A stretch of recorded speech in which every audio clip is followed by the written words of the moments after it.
Hey, good morning, everyone. If I haven't had a chance to meet you, I'm Joe. I'm the pastor here, and thanks for coming. There's a beautiful outside, and there's a lot of really great places you could be today, but you're here, which is one of the great places you could be today, I should add, and I'm glad you chose this one. I came in this morning, I was like, man, everyone's going to be at a park today. They ain't even coming to church. No shame, but I'm glad you're here. Big Sunday. We've been working our way through the Bible using the lectionary reading, something that I know is very normal for a lot of people, but has never been normal for me. The first time I've ever done it. And I'm really excited about our lectionary reading today because of where it kind of stirred up some things in me. And it was sort of one of those moments where stars kind of aligned. Similar to meteorites hitting Ohio or things like that. You know, like it's like light bulb comes on type of moment where a couple of things just aligned that resulted in what I'm going to share today. So I'm going to start by reading our parts of the story connected to the lectionary reading. It comes from John chapter 11. So if you want to follow along, if you're a visual learner, I recommend you doing this. I'm actually going to be looking at different verses, but John chapter 11 is accurate. So leave that up, but I'll be starting actually halfway through that. What I do want to point out is, first off, it's on 1669. So if you want to look it up in the Pew Bible, you can follow along 1669.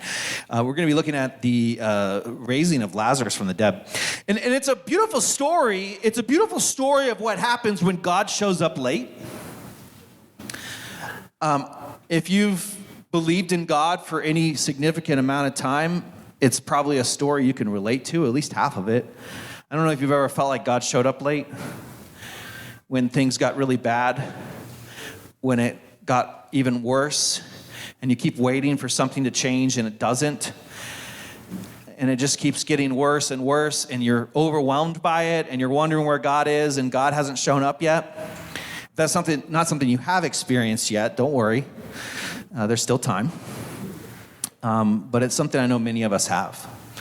And so what happens is their friend Lazarus is dead, or not dead, he's sick. He's going to die. That's, spoiler alert.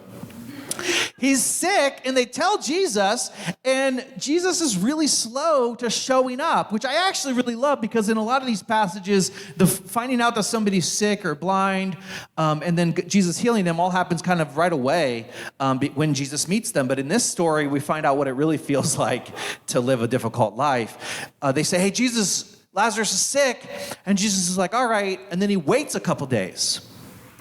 And then he eventually makes his way to Lazarus, and that's where we pick up the story. He shows up, and Mary and Martha, the sisters of Lazarus, go running out of town. They hear Jesus is finally coming. They meet him there, and so starting in verse 32, which is the bottom of 1669, it says, when Mary reached the place where Jesus was and saw him, she fell at his feet and said, Lord, if you have been here, my brother would not have died. Oh, man, God, if you just would have shown up, things would have worked out differently. When Jesus saw her weeping, he went on to tell her to stop crying like a baby and to grow up, and everything was going to work out. Sorry, that's not how it goes. Sorry. This is why you should be following along, you know, when I'm making stuff up. He says, when Jesus saw her weeping, and the Jews who had come along with her also weeping, so everyone's tore up, he was deeply moved in spirit and troubled and said, where have you laid him? He asked. So now he's feeling what they're feeling. Friends, be reminded today that God is a God who was incarnate, a high priest who can sympathize with our struggles. They say, come and see, Lord, they replied. And then the shortest verse in the Bible, Jesus wept. My brother, Jeff, is a troublemaker. He makes good trouble now. He used to make bad trouble. And he was just like one of those, he was the black sheep of the family, or just the trouble kid. And he was in a youth group once, and he was acting out. And my brother's smart, though, and he was raised by basically two pastors, and, he knows scripture really well. And I think they were asking people to share their favorite verses or something, and he was making jokes and causing trouble, and they were like, and they said something like, Jeff, you probably don't even, like, you can't even quote scripture. Or they said something. They were mad at him because he was causing problems, which I know him. He was, I promise. I wasn't there, but I know him. And he was like, no, John 11:35, Jesus wept. And I was just like, if you ever need to quote scripture on a whim, there's one verse that's just 2 words, very easy to remember if you ever struggle to memorize scripture. And it's a great scripture passage to memorize. It's a reminder that God knows what it feels like to suffer, to hurt. And then the Jews said, see how he loved him. But some of them said, could not he who opened the eyes of the blind have kept this man from dying? You guys remember that story if you were with us as we're reading through these stories in John?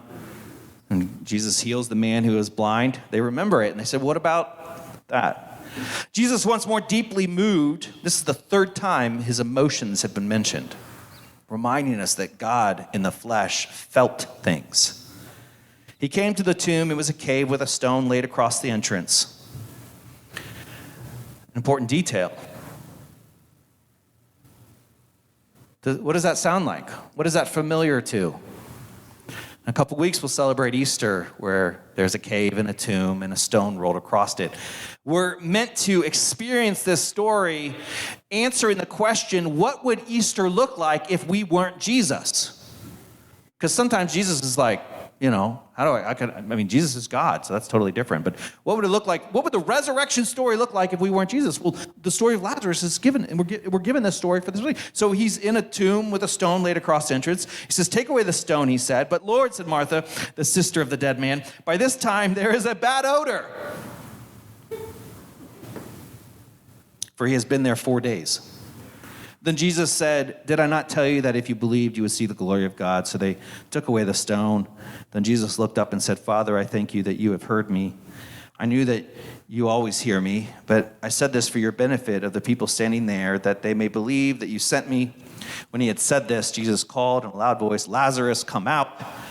The dead man came out, his hands and feet wrapped with strips of linen and cloth around his face. And Jesus said to them, take off the grave clothes and let him go.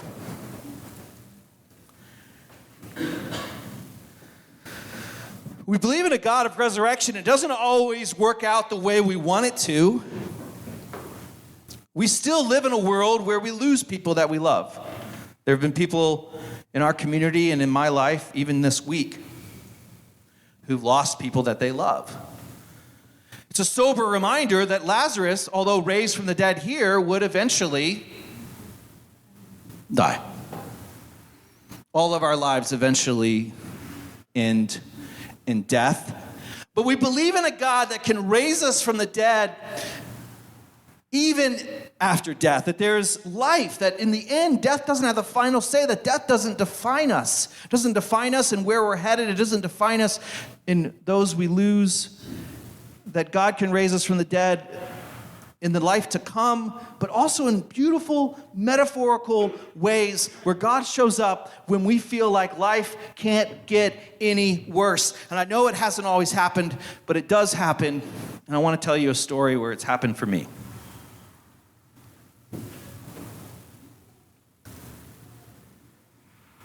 I've been a pastor for a pretty long time. I started at the age of 24. So I definitely knew what I was doing then. And back then I was considered a young pastor. And every time now in a couple of years I'll be 45. And because of the age of clergy in our denomination, guess what? I'm still considered a young pastor. It's very sad. There's real need for resurrection, especially in progressive spaces. So many fully affirming churches are struggling in our world for various reasons and tend to represent age demographics that are much older. And I'm really grateful for this community, for the diversity of generations that are represented. But I've been a pastor a long time, but there was only really one place where I was pretty sure I was going to quit. I won't get into the details. Some of you were there for this season. You remember the story. Many of you weren't, and for reasons that will make sense in a little bit. But through a series of conflict and struggles, I went on leave for 30 days from ministry. And I had become convinced that this was just not for me. It's not easy being a pastor. I don't need your sympathy. It's not easy being a lot of things. It's not easy being an American. It's not easy being a doctor. It's not easy being a student. So I'm not saying it's not easy being a pastor as if it's harder than something else, but it's one of the many things that is not easy. And it also doesn't pay well. So there's that. It's like things can be easy and not pay well, or hard and pay well. When it's hard and doesn't pay well, then it's like, it's a calling. I'm not complaining, by the way. I'm just trying to be funny. I'm totally very comfortable. But I reached this place because of conflict and tension and rumors and all of this stuff that I was just like, this isn't worth it.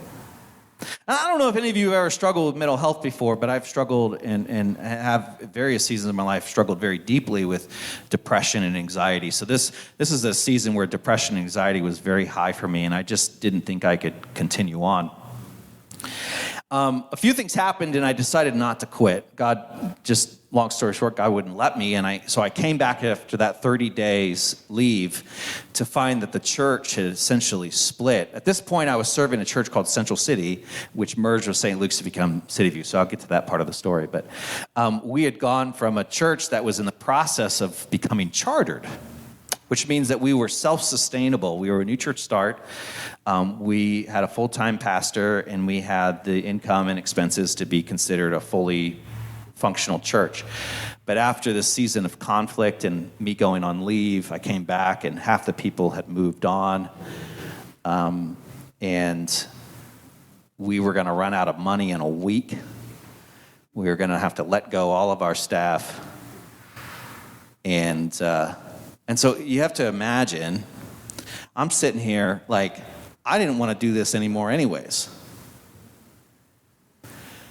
And then I was come back, and it's like harder than usual. And it's one of those moments in my life where I'm like, seriously, God? And I remember this moment. I was in a board meeting. At this point, half our board had left. So I guess you could call it a board meeting. There was 3 of us. And it was done. I mean, we were over. We were as good as dead. St. Luke's was still doing their thing, and I know we got some St. Luke's people here, so you'll come into the story soon. But we were done. And I remember thinking, like, I didn't have the emotional capacity to do anything. I needed another 30 days, maybe 90 days before I was going to be okay. Like, I was hurting, I was depressed, I was overwhelmed, I was not in a good place emotionally. And we're in this conversation, and I remember I don't know how to explain this, but I'm gonna try. You almost had to be there, and I don't even know the people who were there understand how significant this was. But I almost kind of like had to step outside myself, and I remember, so I'm like, there's the Joe that currently is, and then I like had to step outside that and be like, if I was functioning normally, this is what I would do. I don't know if anyone's ever been there. I was like, okay, so if I was functioning normally, then this is what I would do. And I literally say to the board that. I said, well, if I was functioning normally, I would do X, Y, and Z. First off, I'm going to drop to halftime so we can stay open a few more weeks. If we let go of our staff, we're never going to bounce back because we're talking children's ministry, we're talking worship, we're talking all of that. So I'm going to go to halftime, and then we just have to raise the money to stay open long enough to explore this conversation with a church that asked us to merge. Like, that was the goal, to stay open long enough to merge, but we weren't sure we were going to be able to. So I said, if I was okay, which I wasn't, I would say let's lay out 3 things we want to do, and let's just lean into the resurrection story. So we'll say new life for our church, new life for our children's ministry and New Life for Our Neighbors. So we'll raise some money to keep our church open. We'll raise, which means our worship and our pastor salaries. The worship experience church part. We'll raise some money to keep our children's pastor on salary, and then we'll raise some money, because we always want to. Whenever we raise money, we want to make sure we're making a difference in the world. So we'll raise some money for, I heard this thing about violence reduction, so let's tag on a little bit of money and we'll start a violence reduction fund to support the initiatives in the city of Columbus, sure, whatever. And I said, and then to make it, once again, this version of me is like, and then to make it like appealing to people, we'll call it the Lazarus Initiative. For, it's a metaphor. I mean, we could try, we say we believe. So let's give it a shot. So I think I have a flyer here. The board, strangely enough, said, yeah, let's do that. And I was just like, fine, it doesn't hurt to try. We could try. So we launched the Lazarus Initiative. New life for our neighbors, new life for our children, new life for our church. The goal of raising $30,000, which would basically keep us open long enough to explore a merger. And then in a merger, we would, if it worked out with St. Luke's, we would relaunch and have a grand opening and hopefully connect with new people, etc. And so I said, well, once again, if I was functioning normally, this is what I would do. And so I did those things, and we got some meetings on the calendar, and I shared the plan, and our staff was on board. And I mean, of course they were. They wanted to be paid. And no, I was kidding. Well, we all did. And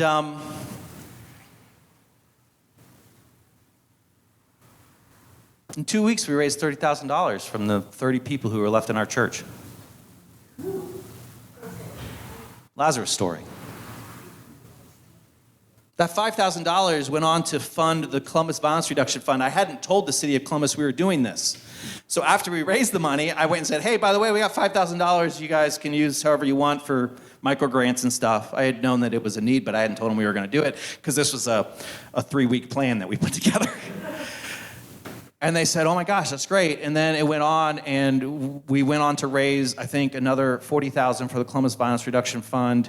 And then the city of Columbus finally caught up and started funding it. And now that Columbus Violence Reduction Fund is its own nonprofit. It has its own checking account down the street at Chase. We have various members of our community who serve on the board, including myself, Jen Shuey, who's a part of our church, and a few pastors and other leaders in the city. And I think the fund is close to $200,000 that's now used to reduce violence in the city of Columbus. And last year, for the first year in 10 years, the city of Columbus saw less than 100 homicides. Literally, Lazarus story, preventing people who would otherwise die new life. And so we went on to merge, and we used some of the funds from the thing to have a grand opening and connect with new people. And St. Luke's was so kind to want to be in a relationship with us. And we dated for a little bit, and then we got married. We're past the honeymoon, but we still like each other, I think. And now we have kids, it feels like. People. Anyone here that was only a part of City View Church, not Central City or St. Luke's? Anyone? Raise your hand. Oh, look at our children. You're so cute.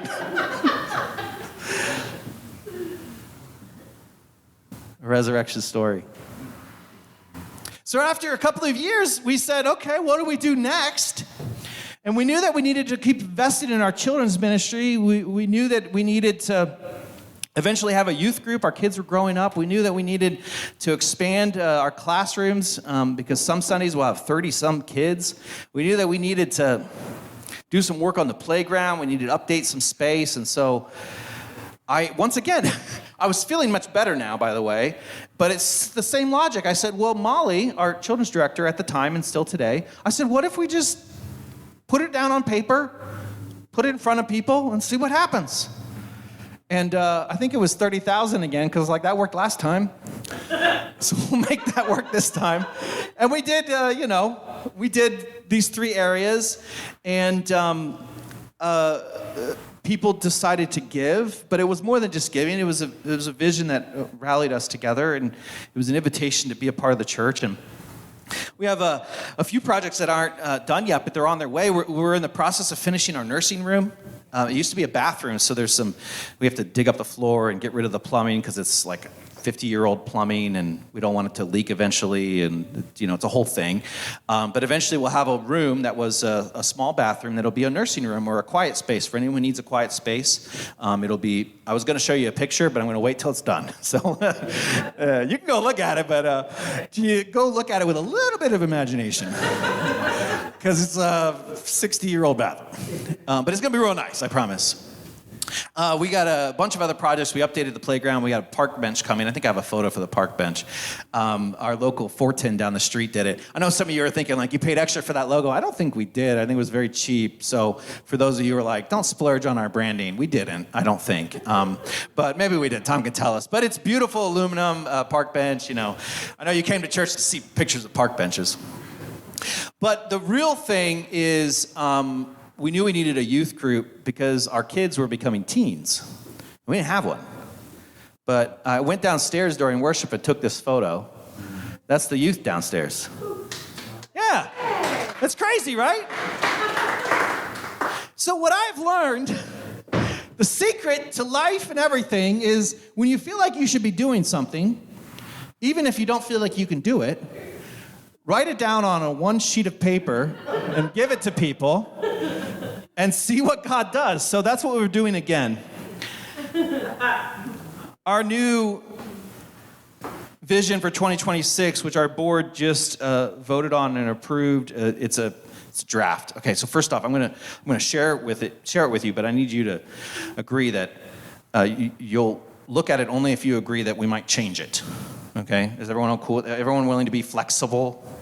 Okay, because things change. We actually want your input on it, so that's actually the reason, but this is kind of where we're at, so it's a working process. But this is how my brain works. Let's do 3 focus and put things under those headings and see what happens. This time it's not specifically a fundraiser, it's really just a vision, although we will talk about giving tied to it. But it really ties to the scripture reading. Because I've been asking the question, what does resurrection life look like after you've raised from the dead? And I was just profoundly hit by the question. It looks like this. It's one of the ways it looks. You all. And then I was curious. I was like, what does Lazarus do after he's raised from the dead?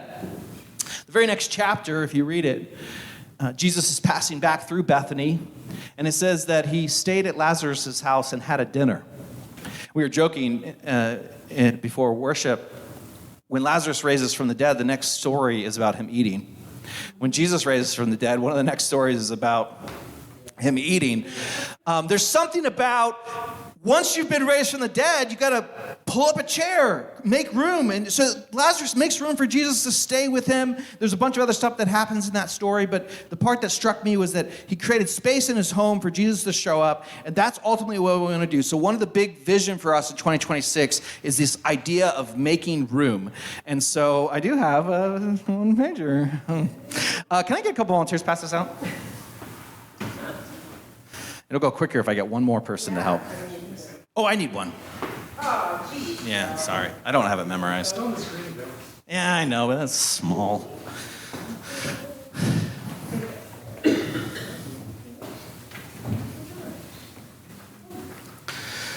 So this is kind of like we've been thinking over the last year as a church where we're headed next. What we want to do next, what we want to focus on.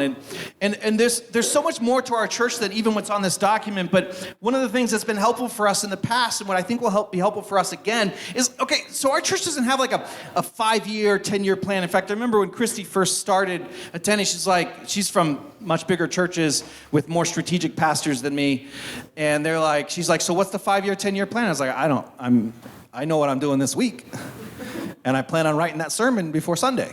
So that's, so I work a little bit differently. But what has been helpful is every couple of years putting language around the things that we've been saying. So these topics that you'll see on here are stuff that we've heard from you in some of our conversations, stuff that we've heard from our staff, and stuff that our board has been discussing for over a year now.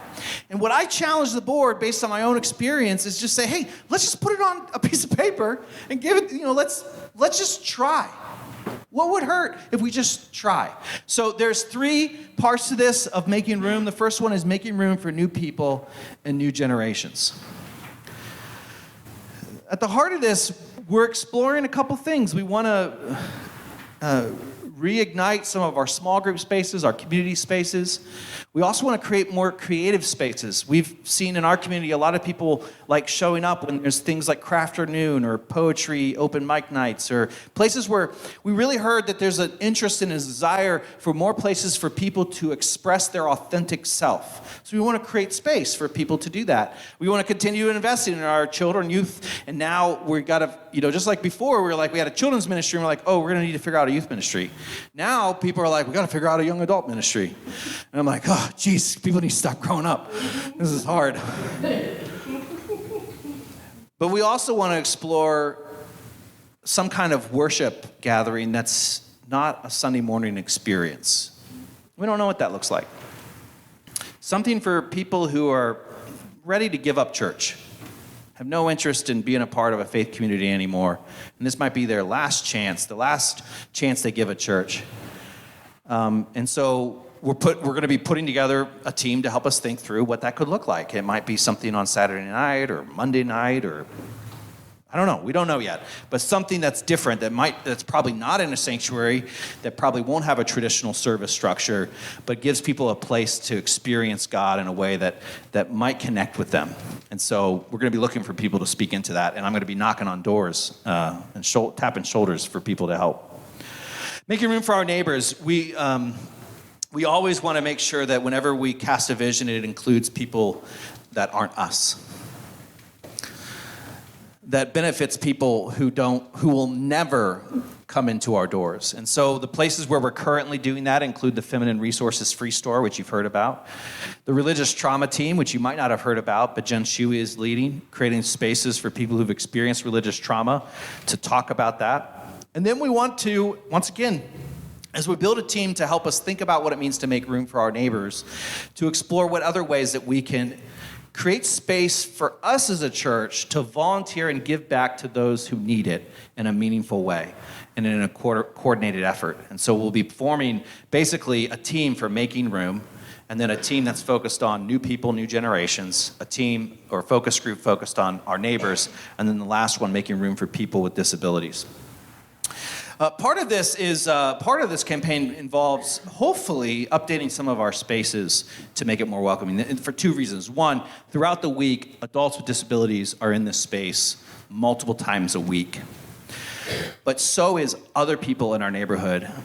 One way to think about our church building is that we are the closest thing to a community center for our neighborhood. This is where people vote. This is where our area commission meets. This is where other civic organizations gather. And we created systems to allow them to access and share the space. So our fellowship hall is in long overdue of an update.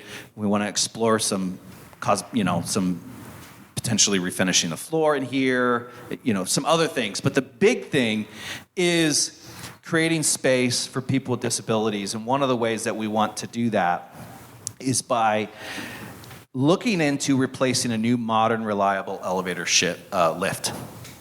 This is one that we're not ready to pull the trigger on, but one that we're this year developing a feasibility study for. And so that means figuring out what would work best, what it would cost, and whether people in our community are going to step up to make it happen. Now, what you guys might be thinking, I heard somebody today say, I didn't even know we had an elevator lift. Who here has never used our elevator lift? Okay, that's what I thought. Dan, as of this morning, had never used our elevator lift, came early to get ready for music, and I said, Dan, I need a guinea pig to look a little silly on camera, and he was very gracious. I said, I want you to try to use this lift because I want people to understand what it's like for someone who's never used it. So this morning, I recorded this little video, Dan using our lift. I will say before we show the video, the lift is very safe. It's well maintained. Okay, so that's not the issue. But what is the issue, you'll see in the video.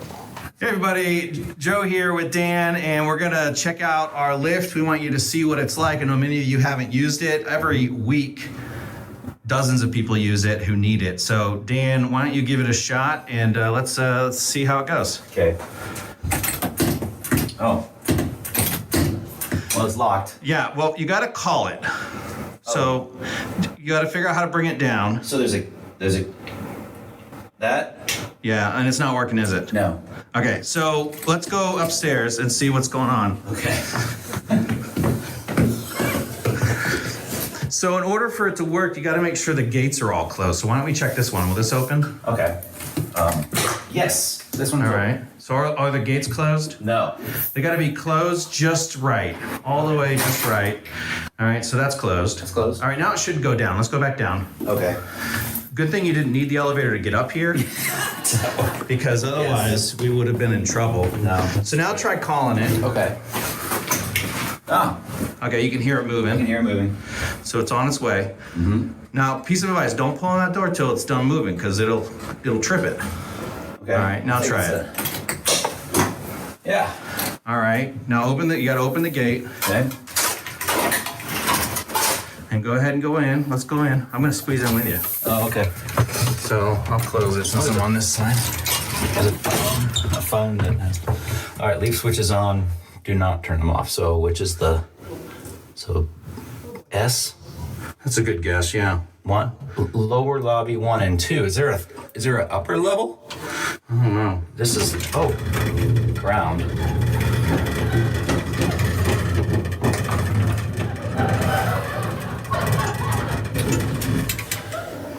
All right. Okay. Well, let's see where we're at. So how do I? Oh, okay. Let's open that gate this time. Yeah. We're out. Is there? Okay. And we're here.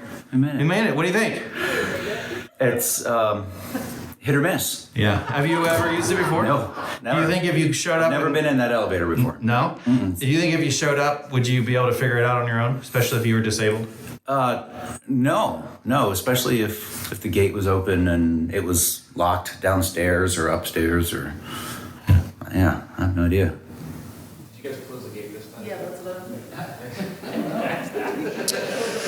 This is a great video because one, it illustrates why there's a need for a lift. Now, depending on how much we're going to spend on it, some of those problems aren't going to go away. If we do a lift, and we'll get into this as we continue to explore, if we do a lift, which is different than an elevator, there's still going to be some challenges around, like the key has to be turned the right way, all this sort of stuff. But we're exploring the different options. Tom and even Andy and some of our other board members have been doing a lot of research. And we're seeing what's going to work best. We've had architects draw some plans and variety of things. But we want something that's going to be as user-friendly as possible. The second reason this is really great for all of you, you now all know how it works. And whenever somebody needs it, they usually need somebody's help to figure out how it works, okay? That's one of the challenges we eventually want to overcome. And people use it every Wednesday and every Sunday. And it is a safe lift, but some people are uncomfortable with it. There are people who come to our church who come in a walker and choose to use the stairs because even though the lift is safe. Margaret uses it. Margaret uses it. Oh, good. So you know how to use it because even if this is something that St. Luke's before us, and since we merged, have been saying this is something we should probably eventually do. So once again, I just said, let's figure it out and see if it's possible. And so even if it's possible, we wouldn't launch a fundraising campaign probably till 2027. Who knows how long it would take to raise it, because we've gotten prices based on what we want, everything from like $65,000 for some of the basic stuff all the way up to over $1 million, depending on what we want, right? So we're a small church. This is hard. We'll go all the avenues to try to figure it out. But assuming we move forward, it'll still be a couple years before that happens. But that's what I've said to the board. I said it's always going to be a couple years before it happens until we figure out what we need to do and start raising the money. So let's start now so that in a couple years we'll have it. So over the next couple of years, regardless of what happens, you all are now elevator lift ambassadors. You've been properly trained. Thank you, Dan, for showing us the way. I'll let you read the rest of this. I'm going to end by just flipping it over. We're not going to spend much time on this. I said that this isn't specifically a campaign. If we move forward with the lift and some other building updates, that'll be in 2027. But there are, generally speaking, in order to be able to kind of move forward, we are hoping to see some increase in monthly giving. Over the last year, our expenses have stayed the same, but our giving has decreased. And so last year we had to make a lot of cuts. And so this year we're sitting in a much better place. We're much more comfortable. We're not quite there. And so once again, kind of the board was talking, and I was saying, you can go to the next slide. The board was talking, and we were all, and we kind of have two options at this point. We did the cuts. Some people's jobs have changed, and we've decreased, and so, but we haven't quite arrived to being, income and expenses matching this year, but we're closer. And so we're like, okay, do we make more cuts? And I'm like, well, why don't we just start doing the things we've been saying we wanted to do and see if it happens. And so if things work out. And so that's what this is here. We are hoping to see over the next 6 months or so an increase in giving that'll enable us to continue to do the things that we're currently doing, and as well as the things that I've outlined here. One of the ways to think about it is seeing people either start giving or increase their giving. To get to that goal, it would look similar to like 2 people increasing their giving each month by 300, 7 people by 150, either starting or increasing, 15 people at 50 or 24 at 25. We'll talk more about this, but I do want to just let you know that this is something I'd encourage you if you're excited about where we're headed, or you're energetic, or you want to see us continue to move forward as a church. This is just information that you can think about and pray about. $25 a month, I mean, that's probably Netflix nowadays. I don't know, it's probably 15, isn't it? Unless you buy it for your parents too, which, anyways. Whenever I go to my parents, they want me to do that, and I'm like, I'm not going to. Sorry, parents. I'm going to shut up. To help me, the band can come up to get ready for the closing song. I'll end with this thought.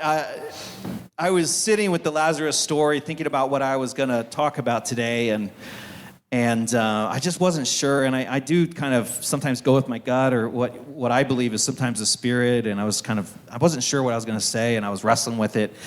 And then on Thursday night, I was reminded of this plan that I gave the board a month ago. I kind of forgot about it, because life happens, and I had like a book come out that I promised I wouldn't bring up, and all that kind of stuff. And I was like, oh yeah, this plan. And then the board, we talked about it, we wrestled with it, we made changes, and then we walked away with basically approving it in spirit. This is kind of where we want to go, and we want people's input on it so that we can move forward and really kind of think through what's possible as a community, because this really is kind of comes from you all and from our time together. And in that process of conversation, I was reminded of the Lazarus Initiative on the Sunday where I was supposed to preach on Lazarus, and I just said, okay, fair enough. We follow a God who in mysterious and divine ways keeps showing up.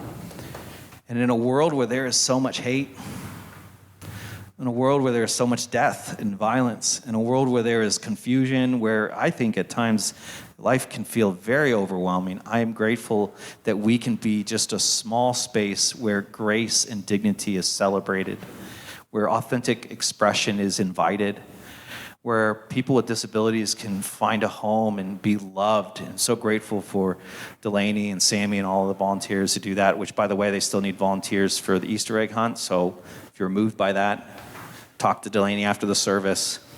It's one of the ways you can help us make room. But I'm just so grateful to be a part of a community that is committed to being a community that loves each other, that loves people who we might never meet, that loves people that other people in society would kick out or toss out or ignore. And I think more than anything, that's what it means to be people of faith, to love our neighbors and each other. So I'm grateful for all of you. Let's pray. God, we come before you, and we do trust that you're able to meet us. Whatever Lazarus story we might be experiencing individually, those seasons where life feels absolutely overwhelming, we trust that you're able to show up and speak to us and sustain us. And I know that life is just so difficult sometimes. But God, don't let death have the final say. Give us hope.